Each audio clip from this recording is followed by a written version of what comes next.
بسم اللہ الرحمن الرحیم۔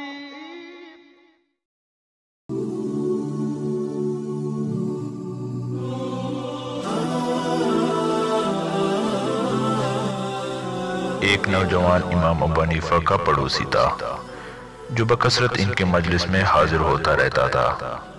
اس نے ایک دن امام ابو حنیفہ سے کہا کہ اہل کوفہ میں سے فلاں شخص کے ہاں میں نکاح کرنا چاہتا ہوں اور میں نے وہاں پیغام بھی بھیج دیا ہے، لیکن وہ مجھ سے اتنا بڑا مہر طلب کرتے ہیں جو میری وسعت اور طاقت سے باہر ہے، اور نکاح کا خیال بھی دل پر غالب ہو رہا ہے۔ اب کیا تدبیر کروں؟ آپ نے فرمایا اللہ سے استخارہ کرو اور جو کچھ وہ طلب کرتے ہیں اس کو دے دو۔ اس مشورے کے بعد اس نے ان لوگوں کے پاس اس مطالبے کی منظوری کی اطلاع بھیج دی۔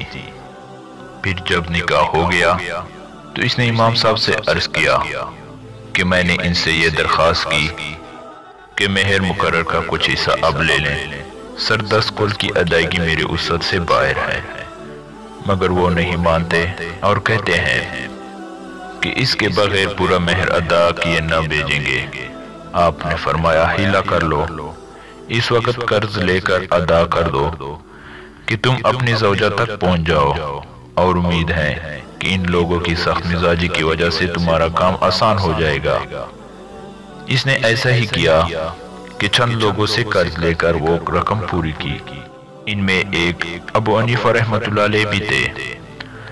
پھر جب یہ اپنی بیوی کے پاس داخل ہو گیا اور وہ اس کے پاس پہنچا دی گئی تو امام ابو حنیفہ نے اس سے کہا کہ اگر تم یہ ظاہر کر دو کہ اس شہر سے تمہارا کسی دور دراز ملک میں جانے کا ارادہ ہے اور یہ بھی ارادہ ہے کہ اپنی بیوی کو ہمراہ لے جاؤ، تم سے کسی معاوضے کا حق نہیں ہے، تو اس تجویز کے مطابق یہ شخص 2 اونٹ کرایہ کر کے لے آیا اور ظاہر کر دیا کہ وہ طلب معاش خراسان کا ارادہ رکھتا ہے۔ اس کا ارادہ بیوی کو بھی ہمراہ لے جانے کا ہے۔ یہ بات اس کے کنبے والوں پر بہت شاق ہوئی اور وہ لوگ حکم شرعی معلوم کرنے اور مدد لینے کے لیے امام ابو حنیفہ کے پاس آئے۔ آپ نے فرمایا اسے شرعاً اختیار ہے، جہاں چاہے لے جائیں۔ انہوں نے امام صاحب رحمۃ اللہ علیہ سے کہا کہ ہمارے لیے ممکن نہیں کہ ہم اپنی بیٹی کو بھی نکل جانے دیں۔ ان سے آپ رحمۃ اللہ علیہ نے کہا تو پھر اس کو راضی کر لو، جس کی یہ صورت ہے کہ جو تم نے اس سے لیا ہے وہ اس کو واپس کر دو۔ انہوں نے اس بات کو منظور کر لیا تو اس جوان کو امام ابو حنیفہ رحمۃ اللہ علیہ نے بلا کر اس سے فرمایا کہ وہ لوگ جھک کر اس پر راضی ہو گئے ہیں، جو کچھ مہر تم سے لیا واپس کر دیں، اسے بریء الذمہ قرار دیں۔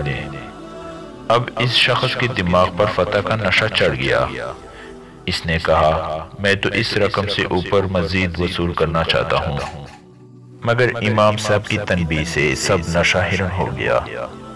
آپ نے فرمایا کہ تمہارے لیے جو رقم خرچ کرنے پر وہ راضی ہو گئے ہیں تمہیں اس کو منظور کر لینا چاہیے، ورنہ اگر عورت نے کسی شخص کے حق میں اپنے ذمہ قرض ہونے کا اقرار کر لیا تو پھر تا قضائے دین تم اسے اپنے ساتھ نہیں لے جا سکتے۔